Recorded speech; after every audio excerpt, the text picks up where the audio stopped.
আপনি যাকে আজ বিয়ে করেছেন আপনি কি জানেন সে কেমন ধরনের মেয়ে? সে তো একই সাথে নষ্টা এবং চরিত্রহীনা। আর আপনি কিনা এমন একটা মেয়েকে বিয়ে করেছেন। আপনি তো দেখা যাচ্ছে মহান মানুষ। একটা নষ্ট দুশ্চরিত্র মেয়েকে বিয়ে করে এই জাতিকে তো আপনি ধন্য করে দিয়েছেন। আপনাকে তো পুরস্কার দেওয়া উচিত। জেনে শুনে বিয়েটা করেছেন নাকি আপনাকে ঘুম পাড়িয়ে বিয়েটা করে নিয়েছে? অবশ্য আপনার স্ত্রী যেই চতুর টাইপের মেয়ে, যেই ভাব দেখায়, দেখলে যেন মনে হবে ভাজা মাছটাও উল্টে খেতে যান না। এমন একটা মেয়েকে বিয়ে করার জন্য আপনাকে অসংখ্য ধন্যবাদ। বিয়ের কাজ সম্পন্ন হওয়ার পর মুহূর্তে আচানক অপ্রত্যাশিত এক কল আসে তুহিনের কাছে। কল রিসিভ করার সাথে সাথে দম ফাটা এই কথাগুলো শোনার প্রতি উত্তরে তুহিন শুধু বলল, কে আপনি? এত সব কথা আপনি কেন বলছেন আর কি চান? অপর প্রান্তের লোকটি বলে উঠল, আপনার বিবাহিত স্ত্রী আনিকাকে জিজ্ঞাসা করলেই জানতে পারবেন কে আমি, তার সাথে আমার কি সম্পর্ক। ও সরি, আনিকাকে কি নামে বলে জিজ্ঞাসা করবেন? নামটাই তো বলা হলো না। বলবেন রিফাত কল দিয়েছিল। ফোনে কথা বলা অবস্থায় তুহিনের হাত থেকে মোবাইলটি ফ্লোরে বিছানার কার্পেটে পড়ে পরপর 3টি ড্রপ খেল। ঘড়িতে সম্ভবত রাত 12টা বাজে। অন্যান্য দিন হলে রাত হলে 12টা বাজার সাথে সাথে সবাই ঘুমিয়ে যেত। পুরো বাড়ি তখন হয়ে যেত নিস্তব্ধ। রাতটা অন্যান্য রাতের মতো নয়, তুহিনের বাসর রাত, যেখানে ফুলশয্যা রাতে একে অপরের কাছে আসে দুটো দেহের মিলন ঘটে। একজন আরেকজনের কাছে আসে, একজন আরেকজনকে চিনতে পারে, জানতে পারে। কিন্তু বিষয়টা পুরোটাই ব্যতিক্রম ছিল। একটা কল পুরো ওলট পালট করে রেখে দিয়েছে তুহিনকে। পুরো বাড়ির কেউ তখন ঘুমায়নি। সবাই ভিন্ন ভিন্ন প্রসঙ্গ নিয়ে গল্প করছে। ফ্লোরে কার্পেট বিছানো ছিল বলে মোবাইল পড়ার সামান্য শব্দটি কেউ খেয়াল করেনি। তুহিন ফ্লোরে থেকে ফোনটি হাতে নিয়ে দেখল ফোনটি বন্ধ হয়ে গেছে। সমস্ত শরীর তখন তুহিনের থরথর করে কাঁপছে। কি করবে এখন কিছুই বুঝে উঠতে পারছে না। আজই তার বিয়ে হয়েছে আর আজই কিনা নববিবাহিত স্ত্রীর নামে এমন আনাপ সানাপ কথা শুনতে হলো। একেবারে বিয়ের দিনই এই ধরনের ঘটনা মনে হয় তার সাথেই প্রথম ঘটেছে। আর কারো সাথে মনে হয় এমন ধরনের ঘটনা ঘটেনি। এসব ভাবতে ভাবতে তুহিন একটু অন্যমনস্ক হয়ে উঠছিল। এমন সময় তুহিনের মা তুহিনের হাবভাব দেখে বললেন, খোকা, কিছু কি হয়েছে? কোনো সমস্যা? তুহিনের মা রাবেয়া বেগমের প্রশ্ন শুনে তুহিন খানিকটা চমকে উঠল। ফোনে কথা বলা অবস্থায় তুহিনের হাত থেকে ফোনটি পড়ে গেছে। এই ব্যাপারটি রাবেয়া বেগমের চোখ এড়ায়নি। তিনি পিছন দিকে ঘুরে তুহিনের সামনে এসে দাঁড়ালেন। তুহিন অপ্রস্তুত গলায় বলল, না মা, তেমন কিছু হয়নি। ফোনটি হালকাভাবে ধরা ছিল, তাই হয়তো পড়ে গেছে। এটা কোনো ব্যাপার না। রাত 12টা বেজে গেছে, ঘুমাবে না? তুহিনের মা বলল, দেখিস না বাড়িতে কত মেহমান, ঘুম আসবে কিভাবে? রীতা, নিশি এবং পলিরা ফুল সাজানো কমপ্লিট করে ফেলেছে। তোকে যেতে বলেছে, সেটা জানাতেই এসেছিলাম। তুহিন শীতল গলায় বলল, ঠিক আছে মা, তুমি ঘুমিয়ে যাও, আমি যাচ্ছি। মা যেতেই তুহিন একটা স্বস্তির নিঃশ্বাস নিল। তুহিনের রুমটা দোতলায়। তুহিন সিঁড়িতে পা রাখতেই একবার মনে হলো অপরিচিত নাম্বারে আসা ফোনটির ব্যাপারে মাকে জানানো উচিত হবে কি হবে না। আবার মা জানলে না জানি কি মনে করবে কে জানে। জানলে হয়তো অনেক কষ্ট পাবে। অনেক কিছু ভেবে তুহিন তার মাকে আর কিছু জানালো না। দোতলা বেয়ে উপরে ওঠার সিঁড়ির সাথে 2টি টব রয়েছে। 2টি টবেই পাতাবাহার গাছ লাগানো। লাইটিংয়ের কারণে টবগুলো অসম্ভব সুন্দর লাগছে। তুহিন সিঁড়ি বেয়ে দোতলার এসে সোজা নিজের রুমে ঢুকলো। গোলাপ ফুলের ঘ্রাণ নাকে আসছে বারবার, কড়া ঘ্রাণ। গোলাপের ঘ্রাণ এত কড়া হতে পারে তুহিনের তা জানা ছিল না। পুরো রুমটায় গোলাপ ছাড়াও গাঁদা, টগর, লিলি ফুল দিয়ে সাজানো হয়েছে। আশ্চর্য, গোলাপের কড়া ঘ্রাণে অন্য ফুলগুলোকে ঘ্রাণহীন মনে হচ্ছে। গাঁদা ফুলের মালাগুলো খাটের চারিদিকে এমনভাবে সাজিয়েছে দেখে যেন মনে হয় ফুলের বাগান। আর সেই খাটে বসে থাকা আনিকার ঘোমটা দেওয়া মাথাটি ছাড়া কিছুই দেখা যাচ্ছে না। আনিকা তুহিনের উপস্থিতি টের পেয়ে সামনের দিকে ঘুরে বসল। ঘুরতেই মাথার ঘোমটাটা সরে গেল। তুহিন আনিকার দিকে গভীর দৃষ্টিতে তাকালো। আনিকাকে অসম্ভব সুন্দর লাগছে। দেখে যেন মনে হচ্ছে পৃথিবীর সব সৌন্দর্য আনিকার মাঝে ঢেলে দিয়েছে সৃষ্টিকর্তা।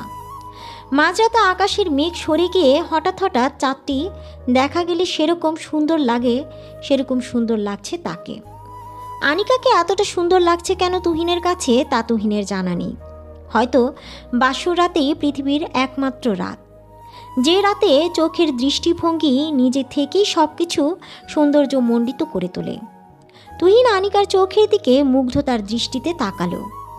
বাসরাতে স্বামী তার স্ত্রীর দিকে মুগ্ধ দৃষ্টিতে তাকিয়ে থাকবে, এটাই স্বাভাবিক। দৃশ্যটি ছবির মতোই সুন্দর। তুহিনের চোখ ফেরাতে ইচ্ছে করছে না। কোনো মেয়ের প্রতি তুহিনের আগে কখনো এমনটা অনুভব হয়নি। নিশি তুহিনের বেস্ট ফ্রেন্ড, অথচ তুহিন নিশির চোখের দিকে তাকিয়ে কথা বলতে পারে না। এই তো গত বুধবার নিশির বার্থডে ছিল। বার্থডে প্রোগ্রামের শুরুতেই নিশির ফ্রেন্ড সার্কেল সবাই এসেছে, শুধু তুহিন আসেনি। তুহিনের দূর সম্পর্কের এক খালাতো ভাইয়ের জরুরি রক্তের প্রয়োজন ছিল। তুহিন রক্ত দিতে যাওয়ায় বার্থডে প্রোগ্রামে ঠিক সময়ে উপস্থিত হতে পারেনি। বার্থডে প্রোগ্রামে প্রথমেই তুহিনকে না দেখে নিশি সামান্য রাগ করল। যখন ফোন দিয়ে তুহিনের ফোন বন্ধ পেল, তখন রাগের মাত্রা বহুগুণে বেড়ে গেল। তুহিন রক্ত দেওয়া শেষ করে বার্থডে প্রোগ্রামে উপস্থিত হলো। তখন প্রোগ্রাম শেষ পর্যায়ে। প্রোগ্রামে নিশির ফ্রেন্ড সার্কেল ছাড়াও নিকটাত্মীয় সবাই এসেছে। মানুষজনের কারণে বাসার ড্রয়িং রুমে ভিড় লেগে আছে। তুহিন ভিড় ঠেলে নিশির সামনে গিয়ে দাঁড়ালো। নিশি কঠিন গলায় বলল, প্রোগ্রামে আসছিস কেন? আমি তোর কে? তুহিন বলল, নিশি শোন। নিশি প্রকট রাগ দেখিয়ে বলল, কি শুনবো আমি? আর কী বা শোনাবি শুনি? আমাকে এখন কিছু শোনাতে হবে না। সত্যি করে বল, তুই ইচ্ছে করেই প্রোগ্রামে তারিখই ভুলে গিয়েছিলি, তাই না? নিশির রাগ বহুগুণে বেড়ে গেছে। বার্থডে প্রোগ্রামে আসা সকল মেহমানদের সামনেই সে তুহিনের সাথে চেঁচামেচি করছে। অন্য সময় হলে তুহিন চুপ করে থাকতো। এখন চুপ করে থাকার সময় নয়। চুপ করে থাকলে রাগের মাত্রা আরও বেড়ে যাবে। নিশির রাগ ভাঙানোর জন্য সত্যিটা জানানো দরকার। তুহিন মাথা নিচু করে শীতল গলায় বলল, দেখ নিশি, এমনটা নয়। মানবতার কল্যাণে আমাকে ছুটে যেতে হয়েছে। একজন রোগীর চেয়ে তোর বার্থডে প্রোগ্রামটি নিশ্চয়ই বেশি গুরুত্বপূর্ণ নয়। তুহিনের কথা শুনে নিশি সাথে সাথে চেঁচামেচি থামিয়ে দিল। নিশি একবার তুহিনের দিকে তাকাচ্ছে, আর একবার নিচের দিকে। প্রোগ্রামে আসা সব মানুষের মাঝে মুহূর্তে নীরবতা চলে এসেছে। নিশি খানিক সময় নীরব থেকে বলল, ঠিক আছে, মানছি, তোর কোনো দোষ নেই, কিন্তু। তুহিন বলল, কিন্তু কি? নিশি থেমে থেমে পড়ল, তুই আমার চোখের দিকে তাকিয়ে লজ্জা পাচ্ছিস কেন? আমি কি তোর অপরিচিত কেউ? অপরিচিত মানুষরাও তো কথা বলার সময় একজন আরেকজনের চোখের দিকে তাকিয়ে কথা বলে। কি বলে না? নাকি মিথ্যে বললাম? সবসময় খেয়াল করেছি তুই আমার সামনে আসলেই মাথা নিচু করে কথা বলিস। কারণটা কি জানতে পারি? সেদিন নিশির কথা শুনে তুহিন তার মাথা আগের চেয়েও বেশি নিচু করে ফেলেছিল। তুহিনের ভেতর তখন অস্বস্তি তৈরি হয়েছিল, কিন্তু আজকে আনিকার চোখের দিকে মুগ্ধ হয়ে তাকিয়ে থাকতে তার অস্বস্তি লাগছে না। আনিকাকে পৃথিবীর অন্য 10টি মেয়ের মতো মনে হচ্ছে না। মনে হচ্ছে 1000 বছরের পরিচিত একজন আপন মানুষ বিছানায় বসে আছে। তুহিন ভাবল, আনিকা আমার বিবাহিত স্ত্রী। আমার আত্মবিশ্বাস এই মেয়েটি নষ্টা অথবা চরিত্রহীনা হতে পারে না। তুহিনের এমন এক ধরনের সূক্ষ্ম যন্ত্রণা তৈরি হলো যে ভাবনাগুলো যন্ত্রণা তৈরি করছে। অপরিচিত নাম্বারে ফোন দিয়ে যে লোকটি নিজেকে রিফাত নামে পরিচয় দিয়েছে, লোকটি কি সত্যিই আনিকার পরিচিত? একটা অবিশ্বাসের বাতাস বইছে তুহিনের মনে। আনিকাকে জিজ্ঞাসা করা দরকার, কি বলে কথা শুরু করা যায় আর কিভাবে নাম জিজ্ঞাসা করা যেতে পারে, তাই মনে মনে ভাবছে তুহিন। মজার বিষয় হলো নববিবাহিত স্ত্রীর নাম জানে না তুহিন। মনে মনে ভাবছে, মেয়েটির নামই তো জানি না। মেয়েটার নাম জানতে চাইলে না জানি কি না কি ভাবে। যা ভাবার ভাবুক, পারিবারিক পছন্দের বিয়ে, নাম তো নাই জানতে পারি, এটাই স্বাভাবিক। সেই হিসেবে মেয়েটি অপরিচিত, নাম জিজ্ঞাসা করে কথা শুরু করা যেতেই পারে।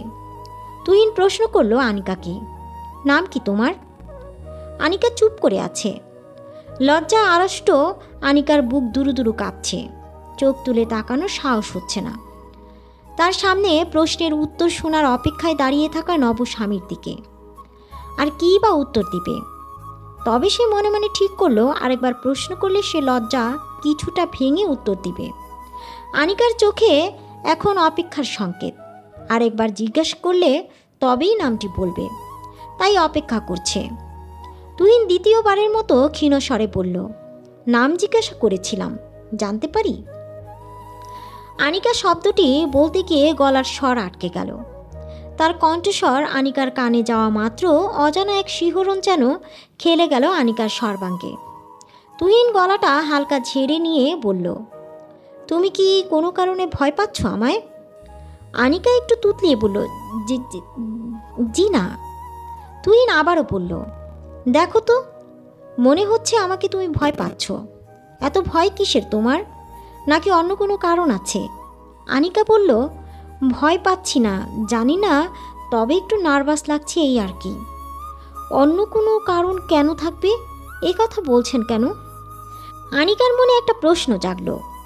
অন্য কোনো কারণ আছে নাকি এই কথা নববর্ষাজা ভদ্রলোক কেন বলল? আনিকার মাথায় এর কারণ উদ্ঘাটন করতে ব্যর্থ।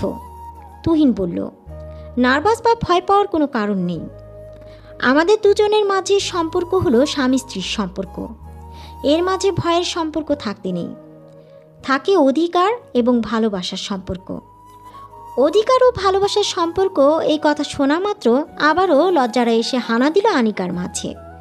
অথচ লজ্জাপতি আনিকা তো জানেই না তার জন্য কি পরিস্থিতি অপেক্ষা করছে। আনিকা মাথা নিচু করে তুহিনের কথা শুনছে। তুহিন সামান্য কিছু কথা বলেই থেমে গেল। কিছুক্ষণ থেমে থেকে বলল, স্বামী হিসেবে স্ত্রীর ভালোবাসা এবং সর্বোচ্চ অধিকারের স্বাধীনতা তুমি সবসময় পাবে। তুমি নিজেকে স্বাধীন মনে অজানা কিছু জানতে চাইলে প্রশ্ন করতে পারো। আমার কাছে তোমার সকল কথা বিন্দুমাত্র টেনশন ছাড়াই শেয়ার করতে পারো। তবে কোনো প্রকার মিথ্যে কথা বলতে পারবে না, কারণ মিথ্যেবাদী মানুষ আমি দু চোখেও দেখতে পারি না। বিয়ের আগে মেয়েরা যতই সাহসী এবং চঞ্চল প্রকৃতির হোক না কেন, বাসুরাতে মেয়েদের চরিত্রের বিপরীত বৈশিষ্ট্য ফুটে ওঠে। প্রতিটা মেয়ের মনের ভেতরে এক ধরনের অস্থিরতা এবং ভয় কাজ করে। তবে আনিকাকে দেখে বোঝা যাচ্ছে তার ভেতরের অস্থিরতাটা দূর হয়ে গেছে।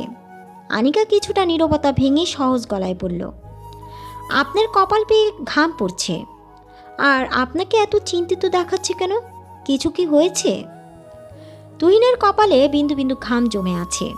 তুহিন বুঝতে পারেনি। সে সামান্য লজ্জা পেয়ে কপালের ঘাম মুছে বলল, না, খুব বেশি চিন্তিত নই। তবে আনিকা আগ্রহ নিয়ে বলল, তবে কি? তুহিন তেমন আর কথা না বাড়িয়ে মোবাইলের পাওয়ার বাটন অন করল। মোবাইলটি অন হতে পুরো 1 মিনিট লাগলো। এই 1 মিনিট তুহিন ফোনটির দিকে এক দৃষ্টিতে তাকিয়ে রইল। মোবাইলটি অন হওয়ার সাথে সাথে আনিকাকে বলল, দেখো তো ফোন নাম্বারটি চিনতে পারো কি না? আনিকা কিছুক্ষণ বিজ্ঞ মানুষের মতো পর্যবেক্ষণ করে বলল, না, কার নাম্বার? আর আমাকে কেন দেখাচ্ছেন?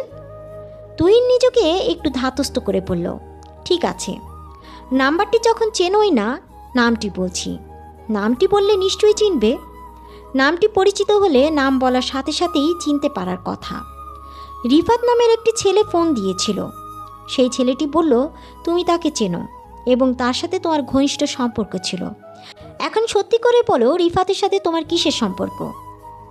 আজকের রাতটি তাদের বাসর রাত ছিল। এই রাতটিতে দুজন দুজনকে নিয়ে ব্যস্ত থাকার কথা, মধুর মিলনে আবদ্ধ থাকার কথা। অথচ তা না করে নিজের স্বামী নামক লোকটির থেকে এমন অবিশ্বাস্য কথা আনিকা শুনবে ভাবতেই পারেনি। তাদের দুজনের মাঝে রিফাত আসলো কোথা থেকে? তা আনিকার ছোট্ট মাথায় কিছুই বুঝতে পারছে না। আনিকা প্রথমবারের মতো তুহিনের দিকে কঠিন দৃষ্টিতে তাকালো। আনিকার দৃষ্টি দেখে তুহিনের চোখে এবার একই সাথে বিশ্বাস এবং অবিশ্বাস খেলা করছে। সে আনিকার জবাব শোনার জন্য গভীর আগ্রহে অপেক্ষা করছে। আনিকার দৃষ্টি আরও কঠিন করে বলল, এই রিফাতটা কে? আমি তো এই নামে প্রথম শুনলাম। আপনিই বলেন এই রিফাতটা কে? আর কেনই বা বাসর ঘরে এমন ধরনের উদ্ভট প্রশ্ন করছেন? তুহিন এবার চোখ মুখ কুঁচকে বলল, উদ্ভট প্রশ্ন? কিসের উদ্ভট প্রশ্ন? যা বলছি সব ঠিক। আর আমি কিভাবে বলবো রিফাতটাকে? অথবা তাকে তুমি চিনবে কিভাবে? সেটা তো বলবে তুমি। সেটা তো চেনার কথা তোমার। নামটি নিশ্চয়ই তোমার অপরিচিত নয়। আর অপরিচিত হলে নিশ্চয়ই তোমার সম্পর্কে এত কিছু ওই লোকটা জানতো না, তাই নয়? তুহিনের বাসর ঘরে এত এত খোঁচা মারা কথা শুনে আনিকা বিস্মিত হলো। কোন লোকটার কথা বলছে তুহিন? আনিকা বিস্ময় ঢেকে রাখার কোনো চেষ্টা না করে লজ্জা ভয় দূরে সরিয়ে এবার আনিকা মুখ খুলে বলল, কোন লোকটার কথা বলছেন আপনি? আমি তো কিছুই বুঝতে পারছি না। একবার বলছেন ওই লোকটি, আবার বলছেন রিফাতের কথা। একটু কি বুঝিয়ে বলবেন আসল ঘটনাটা কি? আর শুনেন, রিফাত নামের কাউকে আমি চিনি না। তবে আপনি খোঁজ নিয়ে দেখেন রিফাত নামের লোকটি আপনার পরিচিত কেউ কিনা। আর আমার সম্পর্কে কি এমন বলেছে যার জন্য আপনি আমাকে সন্দেহ করছেন? আমি তো এই নামের কাউকেই চিনি না। আর চিনবই কিভাবে আপনিই বলেন? আমার দূর দূরান্তের কোনো আত্মীয় স্বজনের নামের মধ্যেও রিফাত নামের কারো নাম শুনিনি। বিশ্বাস না হলে আপনি আমার সম্পর্কে খোঁজ নিয়ে দেখতে পারেন।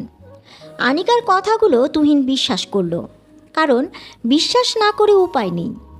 কোনো মানুষ যখন তার সম্পর্কে আত্মবিশ্বাসের সাথে খোঁজ নিতে বলে, তখন সেই মানুষটা অবশ্যই দোষী হতে পারে না। রিফাত নামে পরিচয় দেওয়া ছেলেটি ফোন দিয়ে তুহিনকে যা কিছু বলেছিল, তুহিন আনিকার কাছে হুবহু বর্ণনা দিল। পাশের রুমটি তুহিনের বড় বোন তাহমিনার। তাহমিনার বিয়ে হয়েছে 5 বছর হয়েছে। বিয়ের পর রুমটি খালি থাকে। তাহমিনার শ্বশুরবাড়ি দূরে হওয়ায় কোনো বিশেষ প্রোগ্রাম ছাড়া বাবার বাড়ি আসে না। আসলে খালি রুমটিতে থাকেন। তুহিনের বিয়ে, ভাইয়ের বিয়ের প্রোগ্রাম পৃথিবীর সকল বোনের জন্যই গুরুত্বপূর্ণ। তাহমিনা বিয়ের 2 দিন আগেই চলে এসেছে। সারাদিনের ব্যস্ততায় ক্লান্ত হয়ে পাশের রুমে শুয়েছিল। তুহিন আর আনিকার কথা কাটাকাটির শব্দ শুনে শোয়া থেকে উঠে এসে তুহিনের রুমে ঢুকলো। হঠাৎ বোনকে দেখে তুহিন আমতা আমতা করে বলল, আপু তুমি এখানে? এখনও ঘুমাওনি? তাহমিনা বলল, তোদের কথার শব্দ শুনে কি ঘুমানো যায়? সারাদিন কত রকম পেরেশানিতে ছিলি, এখন তাড়াতাড়ি ঘুমিয়ে যাবি তা না, উল্টো দুজনে ঝগড়া করছিস। কি শুরু করলি তোরা এত রাতে? তুহিন ক্ষীণ গলায় বলল, কই, আমরা ঝগড়া করছি না তো, এমনিতেই। তাহমিনা দীর্ঘশ্বাস নিয়ে পড়ল, এমনিতে কি এভাবে জোরে জোরে কথা বলে কেউ? এত ভনিতা না করে কি হয়েছে বল। তুহিন তার বড় বোনের সাথে বন্ধুর মতো, তাই কোনো কথা না বাড়িয়ে তুহিন তার হাতের থাকা মোবাইলটি বাড়িয়ে বোনের কাছে দিল। তাহমিনা বলল, আমি মোবাইল দিয়ে কি করব? এটা কেন আমার হাতে দিলি? তুহিন তাহমিনার হাত থেকে মোবাইলটা নিয়ে কল লিস্টের নাম্বারটি তাহমিনাকে দেখিয়ে অপরিচিত নাম্বারে আসা ফোনটির ব্যাপারে বোনকে সব খুলে বলল। আনিকা এবার কাঁদতে কাঁদতে বলল, বিশ্বাস করেন আপু, আপনার ভাই যে লোকটার কথা বলছে এই নামের কোনো লোককেই আমি চিনি না।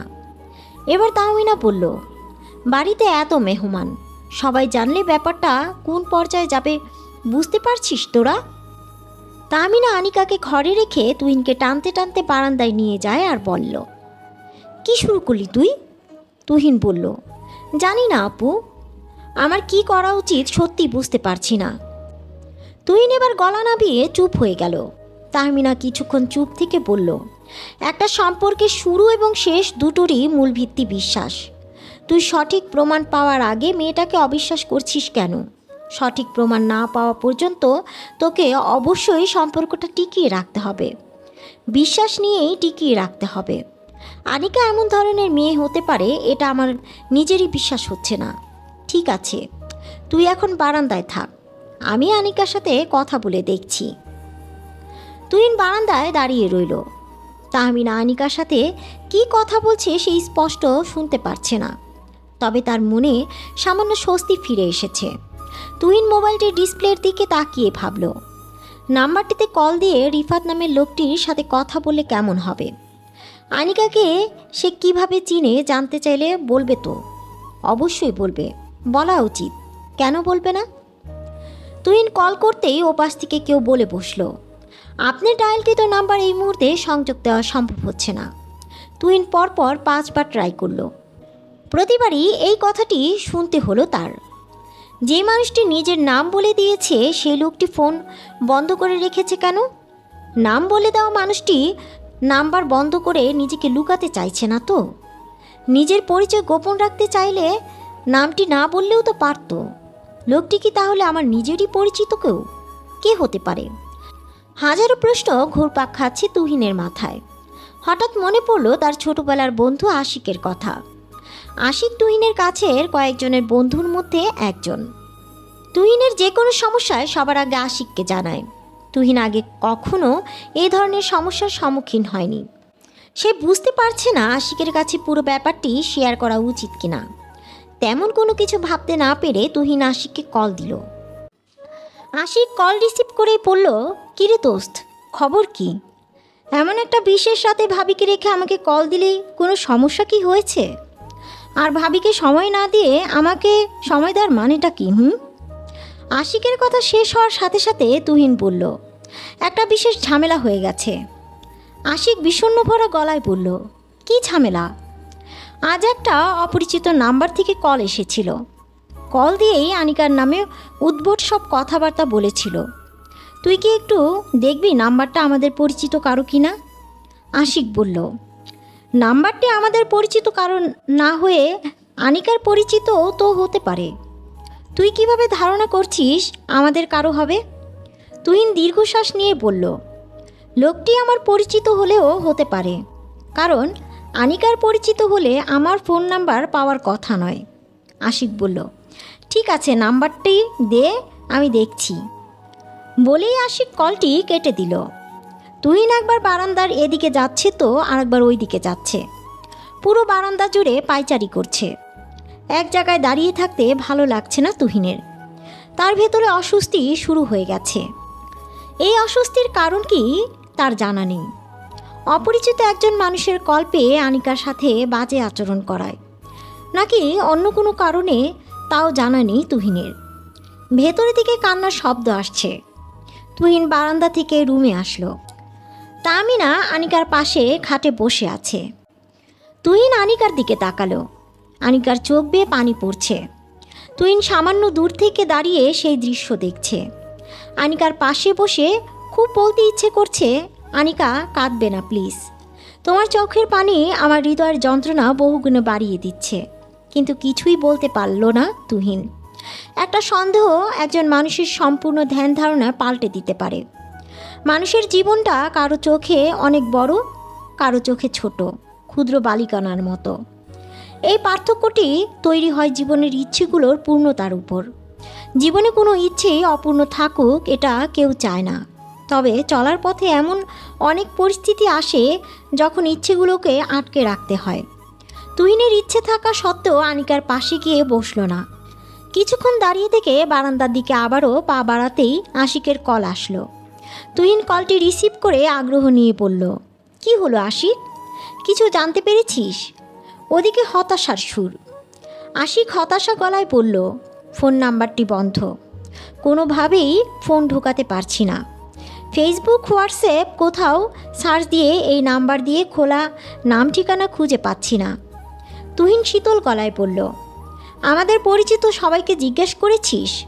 আশিক বলল, নামটি কেউ চিনতে পারছে না। আর তুহিন শোন। তুহিন বলল, শুনছি, বল। নাম্বারটা বের করা কি খুব প্রয়োজন? তুহিন বলল, এর মাঝে নির্ভর করছে একটি সম্পর্কের বিশ্বাস অবিশ্বাসের ভালোবাসা মেশানো হিসেব। এই নম্বরটি কার ভোটার আইডি কার্ড দিয়ে রেজিস্ট্রেশন করা তা বের করলেই খুব সহজে কল দেওয়া মানুষটিকে খুঁজে পাওয়া সম্ভব। তবে আগে থানা থেকে একটা অভিযোগপত্রের পেপার বের করতে হবে। তুহিন বারান্দা থেকে রুমে এসে আপুকে বলল, আপু, আনিকাকে কাঁদতে বারণ করো। আপু, সত্যি বলছি, আজকের রাতটিতে এমন একটি পরিস্থিতি তৈরি হবে ভাবতেও পারিনি। কালকের মধ্যে এর একটা বিহিত করে ফেলব। কে আমাদের এভাবে হেনস্থা করেছে তাকে আগামীকাল যেভাবেই হোক খুঁজে বের করব।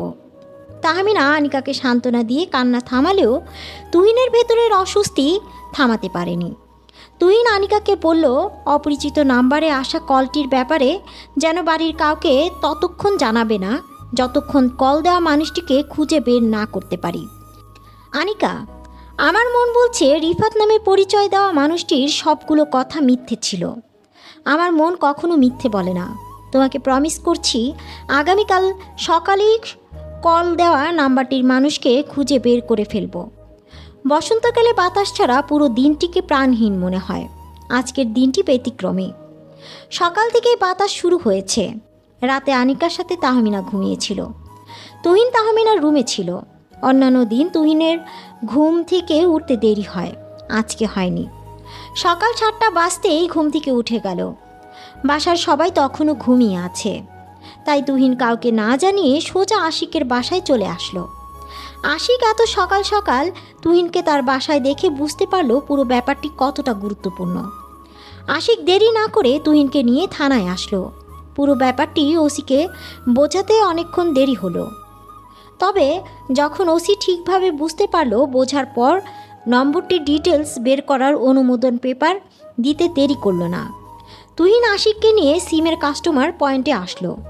তুহিন কাস্টমার পয়েন্টে পেপারটি সাবমিট করে বিস্মিত হয়ে গেল। তুহিন দেখলো রিফাত পরিচয় দেওয়া অপরিচিত নম্বরটির সিম থেকে ভোটার আইডি কার্ডের রেজিস্ট্রেশন ডিঅ্যাক্টিভ করে দেওয়া হয়েছে।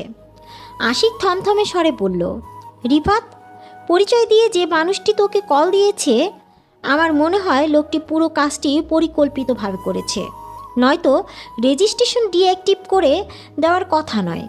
কেউ যদি পরিকল্পিতভাবে কারো জীবনের ক্ষতি করতে চায়, তাহলে সেই ক্ষতি থেকে কি বাঁচার কোনো উপায় আছে বল? কেউ হয়তো শত্রুতা করে এমনটা করেছে তোর সাথে। সে হয়তো চায় না তুই ভালো থাক। আমার মনে হয় না এত সহজে এই লোককে খুঁজে পাওয়া সম্ভব। তুহিন শোন, তার চেয়ে বরং এসব দুঃস্বপ্ন ভেবে ভুলে যাওয়াই ভালো। তুহিন আশিকের কথার অতটা গুরুত্ব না দিয়ে আত্মবিশ্বাসী গলায় বলল, উপায় একটা আছে। উপায়টি কাজে লাগাতেই হবে।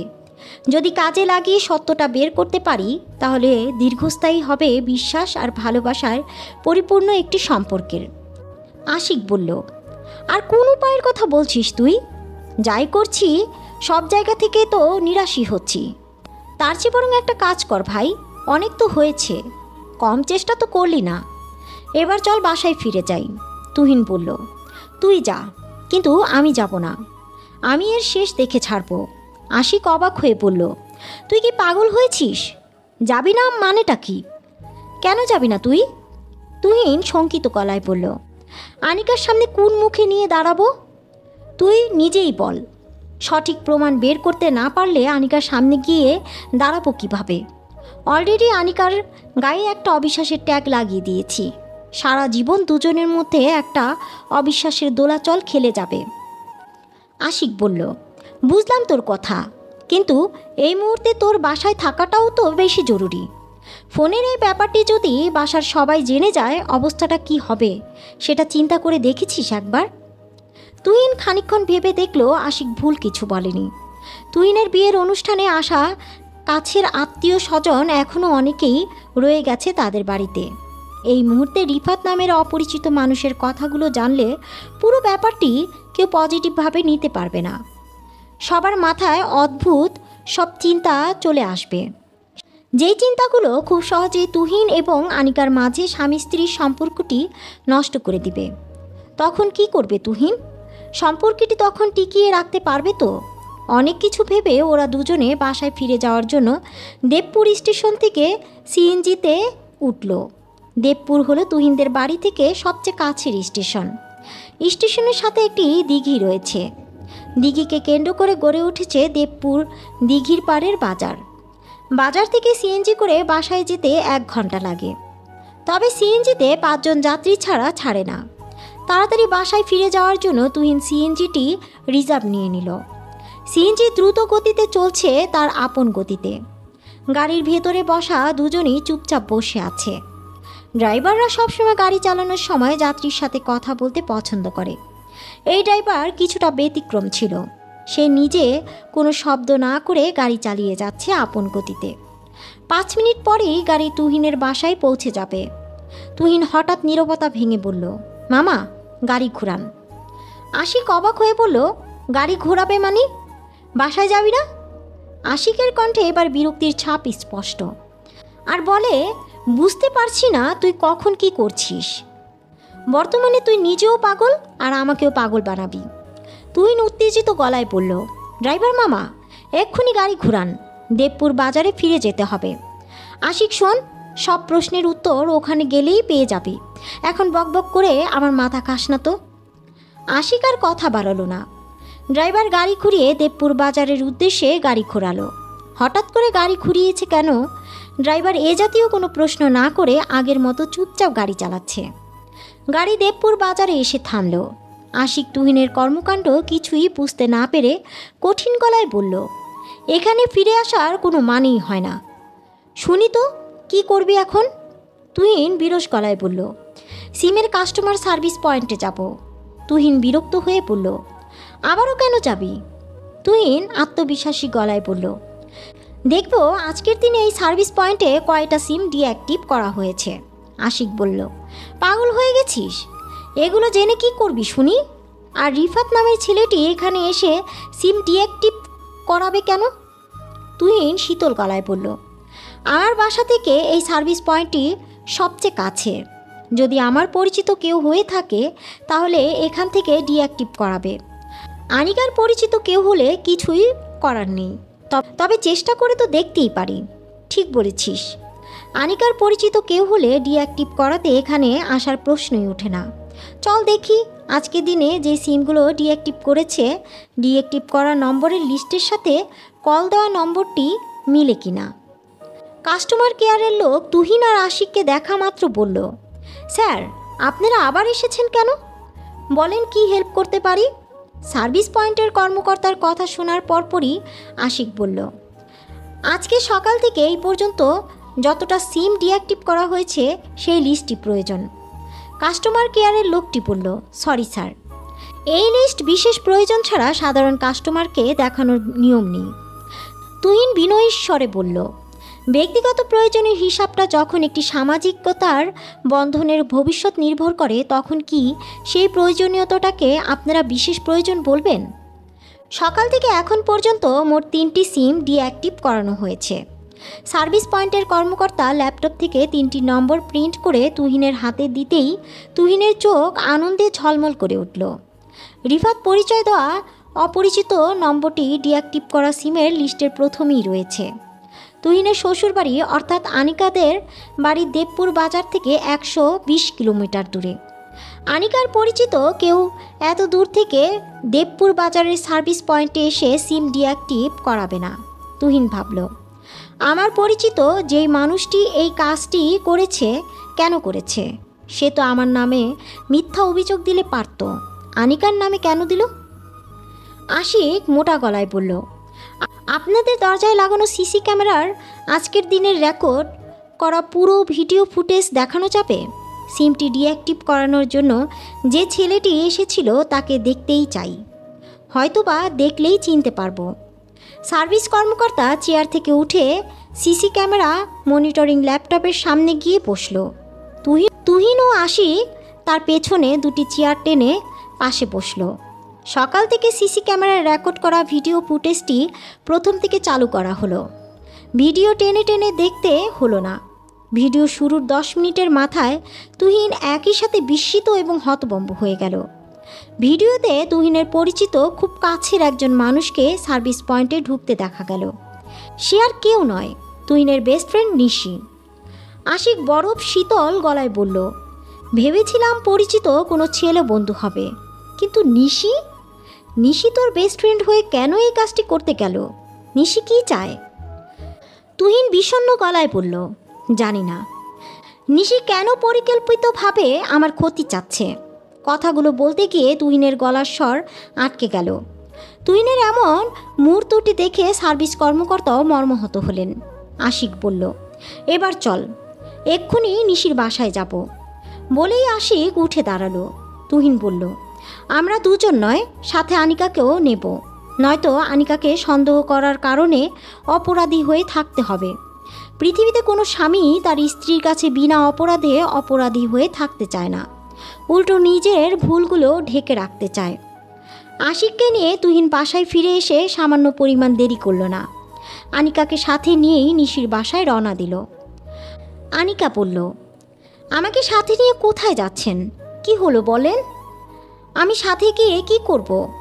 নিশির বাসায় পৌঁছার আগ মুহূর্ত পর্যন্ত আনিকা তুহিনকে এ জাতীয় ছোটোখাটো অনেক প্রশ্ন করল। তুহিন কোনো প্রশ্নের জবাব না দিয়ে নিশির বাসায় এসে পৌঁছল। নিশিদের বাসা ড্রয়িং রুমটা বিশাল। নিশির বার্থডের দিন ছাড়াও এখানে তুহিন আরও কয়েকবার এসেছে। নিশির মা তুহিনকে দেখে বলল, নতুন বউ নিয়ে এসেছো দেখে খুশি হলাম, তোমরা বসো, আমি কফি নিয়ে আসছি।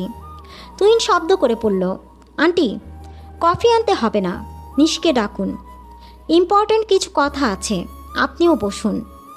নিশির মা ব্যাপারটা কিছু বুঝতে পারছে না। নিশিকে হাঁক ছেড়ে নিশির মা ডাক দিলেন। নিশি তুহিনের সামনাসামনি সোফায় বসতে নিশির মা বলল, বাবা কোনো সমস্যা হয়েছে কি? তুহিন কিছু বলার আগেই নিশি বলল, নতুন বউ সাথে আছে। মা তুমিই বলো, সমস্যা থাকবে কেন? যাও তো, তুমি সবার জন্য নাস্তা নিয়ে আসো।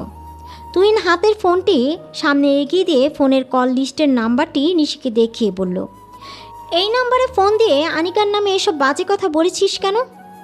নিশি তুহিনের কথা শুনে চোখ বড় বড় করে আমতা আমতা করতে করতে বলল, আমি ফোন দিয়ে বাজে কথা কেন বলতে যাব? পাশে বসে থাকা আশিক উঠে গিয়ে বলল, ফোনটি তুমি দাওনি, তবে পুরো পরিকল্পনাটি তো তোমার ছিল। এই নম্বরের সিমটি আজকে সকালেই সার্ভিস পয়েন্ট থেকে ডিঅ্যাক্টিভ করে এসেছি। তার ভিডিও ফুটেজ দেখাবো, দেখবে ভিডিও? আন্টি ভয়ার্ত গলায় বলল, নিশি কি শুনছি এসব? তুই তোর বেস্ট ফ্রেন্ডের বিয়ের পরবর্তী জীবনের স্বামী স্ত্রীর সম্পর্কটা ভাঙতে চাচ্ছিস কেন? নিশি চোখের পানি ছেড়ে দিয়েছে, মুহূর্তেই চোখ লাল করে বলল, আমি আর তুহিন দুজনের বন্ধুত্বের তৈরি হওয়ার পর থেকেই তুহিনকে আমি ভালোবেসে ফেলি। কিন্তু তুহিন বলল, কিন্তু কি? আমার অপরাধটা কি ছিল যে তুই এমন একটা কাজ করলি? আর তাছাড়া তুই যে আমাকে ভালোবাসিস সেটা তো কখনো আমি জানতামই না। নিশি বলল, তুই কখনোই আমাকে বন্ধুর চেয়ে বেশি ভালোবাসিস নাই। তাছাড়া তোর চোখে আমার জন্য কোনো ফিলিংস দেখিনি, এমনকি আমার চোখের দিকে তাকিয়ে কথাও বলিস নাই। শুধু আমি কেন, কোনো মেয়েই তার ভালোবাসার পুরুষটি অন্য কারোর সাথে বিয়ে হোক এটা চাইবে না, আমিও চাইনি। তুহিন গলা উঁচু করে বলল, নিশি তোর ধারণা ভুল। সত্যিকারের ভালোবাসলে ভালোবাসার মানুষটির কখনো কষ্ট হোক এটা চাইতো না। জানিস রাতে ফোনটি পাওয়ার পর বাকি মুহূর্তটা আমার কতটা কষ্টে গেছে? নিশি মাথা নিচু করে সোফায় বসে আছে, কেউ কোনো কথা বলছে না। তুহিন হাই তুলতে তুলতে বলল, বন্ধুত্ব এবং ভালোবাসার সম্পর্কের অনুভূতিগুলো সম্পূর্ণ আলাদা। তুই নিজেও বুঝতি তোর সাথে আমার বন্ধুত্বের সম্পর্কের বাইরে আর কোনো অনুভূতি ছিল না, তাহলে কেন আমার সাথে এমনটা করলি? প্রকৃত ভালোবাসলে অপর মানুষটির কষ্ট হোক এটা কখনোই চাইতি না। আশিক বলল, নিশি এখন চুপ করে আছো কেন? চল তুহিন, এখানে বসে থাকার কোনো মানেই হয় না। তুহিন উঠে দাঁড়াতে আনিকা বলল, যেই মানুষটি আমাকে কষ্ট না দিয়ে ভালোবাসার জন্য কঠিন প্রমাণ খুঁজতে গিয়ে এত কিছু করতে পারে, আমার বিশ্বাস সেই মানুষটি নিশিকেও ক্ষমা করে দিতে পারবে। মেয়েদের জীবনটাই এমন, ভালোবাসার স্রোত তাদের জীবনটাকে এমনভাবে পাল্টে ফেলে নিজেরাই বুঝতে পারে না। কোনটা ভুল কোনটা সঠিক সেই হিসাব মিলাতে পারে না। তুহিন দ্বিতীয়বারের মতো আনিকার চোখের দিকে গভীর দৃষ্টিতে তাকালো। এই দৃষ্টি আনিকার কথাগুলো মেনে নিয়ে স্বামী স্ত্রীর সম্পর্কটি ভালোবেসে এগিয়ে নেওয়ার দৃষ্টি। তুহিনের মনে একটা ভালো লাগা আর প্রশান্তি বয়ে গেল। নিশি ছলছল চোখে আনিকার দিকে তাকালো। আনিকা সাবলীল ভাষায় নিশির হাত দুটো ধরে পড়ল। মানুষের কখন কার প্রতি ভালোবাসা হয়ে যায় কেউ বলতে পারবে না, আর সেই ভালোবাসাটা টিকিয়ে রাখার জন্য আপ্রাণ লড়াই করে এটাও কোনো দোষের কিছু না। তবে লড়াইটা হাত থেকে বেরিয়ে যাওয়ার আগে করা ভালো। কিন্তু হাত থেকে বেরিয়ে গেলে আর কিছুই করার থাকে না আপু। তোমার একবার সাহস করে নিজের ভালোবাসা ভালো লাগার কথা বলা উচিত ছিল। কেউ যদি তোমাকে ভালো না বেশি ফিরিয়ে দেয় তাহলে বুঝতে হবে ওটা তোমার কেবল একতরফা ভালোবাসা ছিল। তবু তোমার মনে একটা শান্তি থাকতো, এই ভেবে যে নিজের মনের কথা তো ব্যক্ত করতে পেরেছ, কিন্তু মনের কথা প্রকাশ না করে ভেতরে ভেতরে প্রতিহিংসা পোষণ করাটাও উচিত না। তাছাড়া জোর করে কারো মন পাওয়া যায় না। সবচেয়ে বড় কথা কি জানো আপু, ভালোবাসার সম্পর্কের চেয়ে বন্ধুত্বের সম্পর্ক অনেক উপরে।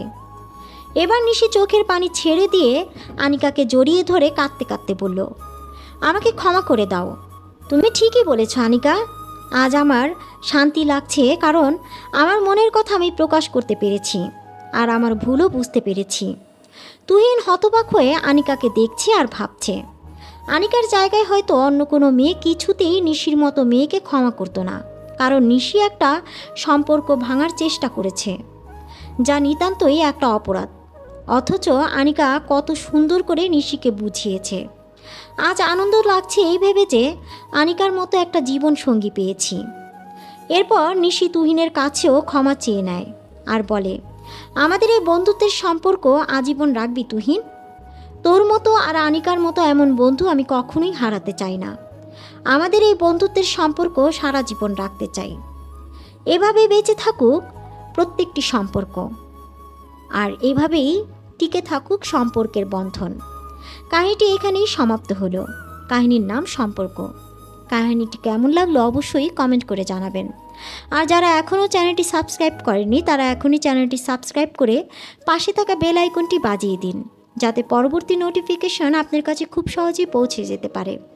আমি এস প্রত্যাশা আজকের মতো এখানেই বিদায় নিচ্ছি। ভালো থাকবেন, সুস্থ থাকবেন। ধন্যবাদ।